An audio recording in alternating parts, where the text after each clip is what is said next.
You're just the maid with a uniform. My husband laughed at my promotion. Then his boss saluted me. At the base gala he tried to humiliate me, calling me baggage, after years of bruising words and silent apologies.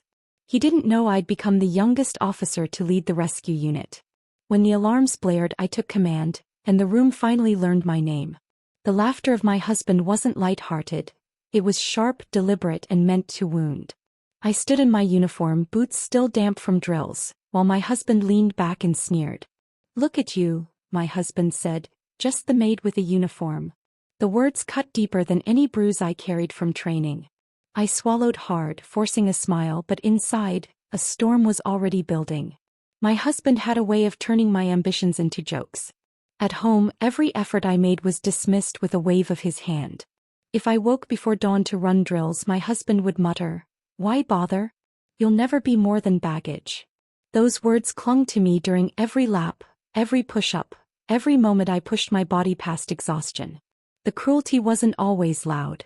Sometimes my husband punished me with silence, long, punishing silence that followed his remarks. I remember nights when I cooked dinner, carefully setting the table, waiting for a kind word that never came. My husband would eat quickly, stand and leave without a glance. That silence was heavier than any insult, leaving me questioning my worth, wondering if my dreams were foolish. Family gatherings were another battlefield. Surrounded by relatives, my husband wore his cruelty like a badge. He would joke about me being baggage, and everyone laughed. I smiled weakly, hiding the sting because correcting my husband would only make me look defensive. I recall one dinner when my aunt asked about my training. Before I could answer, my husband interrupted, "She's just playing dress up. Don't take it seriously." The room erupted in laughter and I sat there, cheeks burning, wishing I could disappear. But beneath the humiliation something else grew. Hidden strength. Each insult from my husband became fuel, each dismissal a reason to push harder. I remember running drills in the rain, my muscles screaming, my lungs burning. The mud clung to my boots, the cold bit into my skin, but I kept going. My husband's words echoed in my mind and I turned them into fire. I pushed myself beyond exhaustion, determined to prove, to myself if not to him, that I was more than his cruel jokes. There were nights when I stood alone in the training yard, the floodlights casting long shadows. My hands shook from fatigue, but I clenched them into fists, whispering to myself, "You are not baggage." Those whispers became my mantra, my shield against my husband's laughter. Then came the gala invitation. The base was hosting a formal event, a night of recognition and celebration. When I told my husband, his smirk returned. "You'll embarrass me," he said, shaking his head. "Try not to trip in front of everyone." His words cut deep, but I held my silence. Inside, though, I knew the night would change everything. I remember standing in front of the mirror before the gala, adjusting my uniform. My reflection stared back at me, tired but resolute. I thought of every insult, every silent dinner, every mocking laugh from my husband. They had shaped me, but they hadn't broken me. I whispered again, "You are not baggage." That night, as I walked into the gala hall, my husband's words still echoed in my mind. But I carried something stronger with me. Every bruise, every drill, every moment of hidden strength. I carried the storm I had built behind closed doors, ready to let the world see who I truly was. The hall shimmered with polished floors and chandeliers, the kind of place where every laugh echoed longer than it should. My husband walked beside me, his hand resting lightly on my arm, but not in affection, more like possession.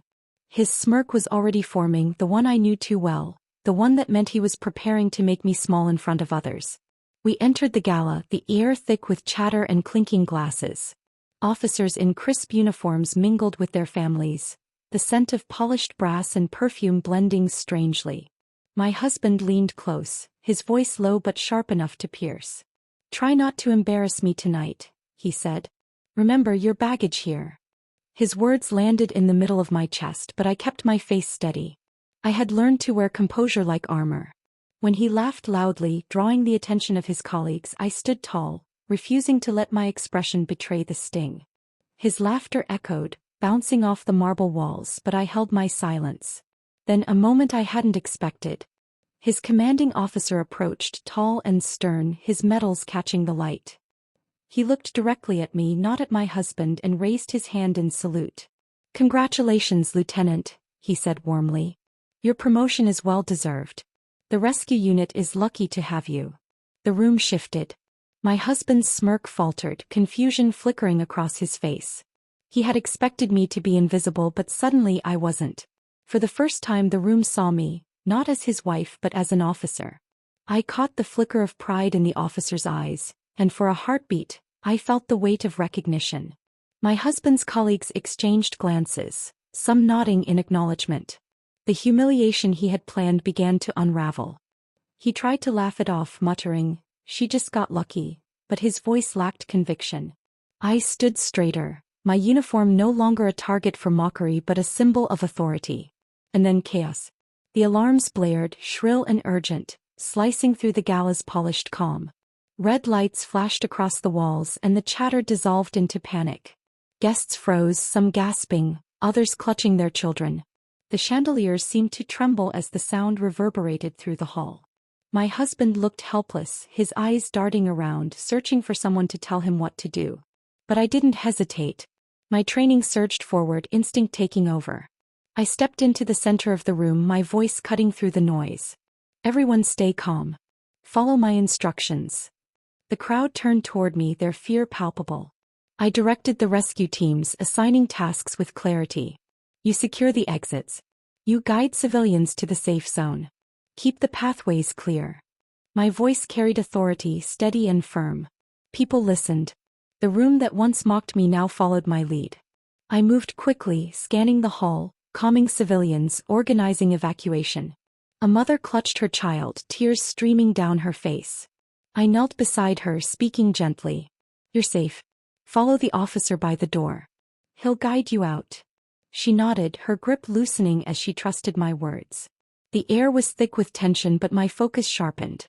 I saw my husband standing at the edge of the chaos, silent, his arrogance dissolving into shock.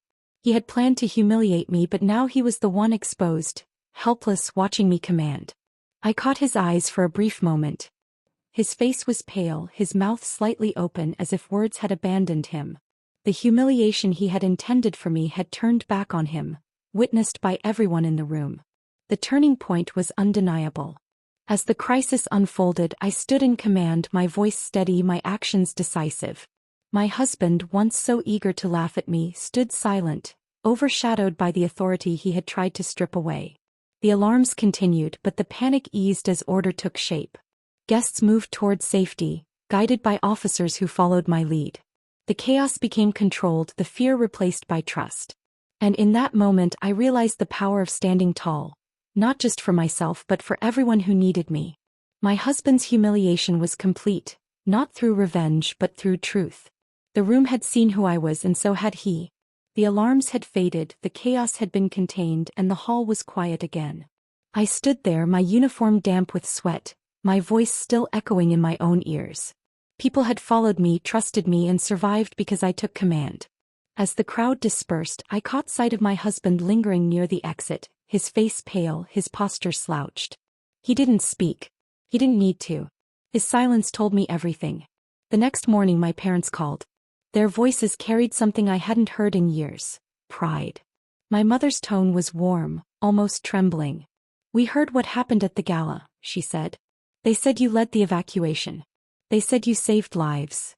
My father, usually reserved, added, "We always thought you were chasing something impossible. But last night proved us wrong. You're not just our daughter, you're a leader." Their words filled me with a quiet joy. For years they had doubted my path, thinking my husband's version of me was the truth.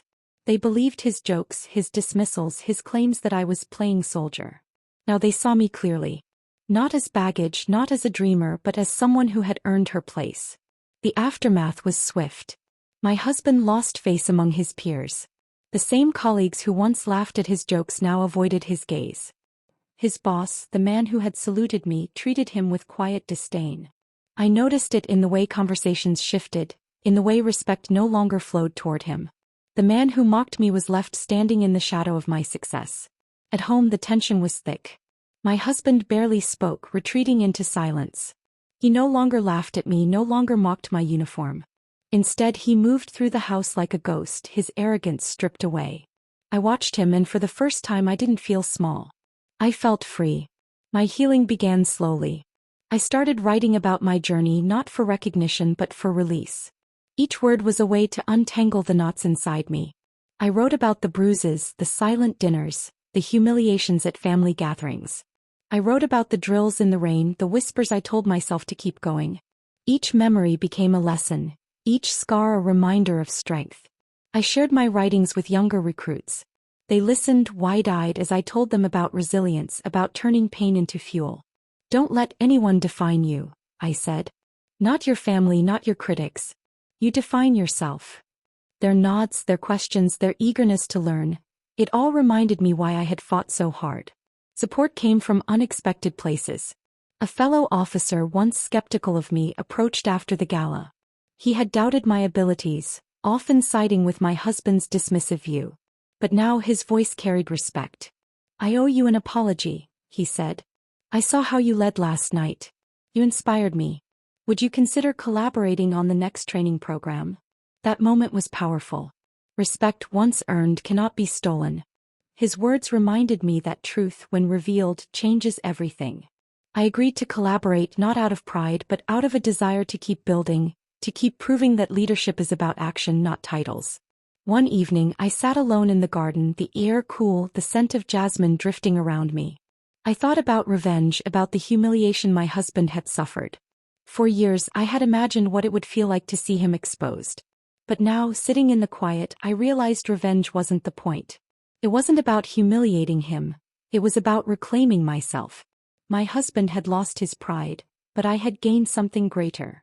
Freedom from silence, dignity in my uniform, and the courage to stand tall. I no longer needed his approval, his recognition, or his apology.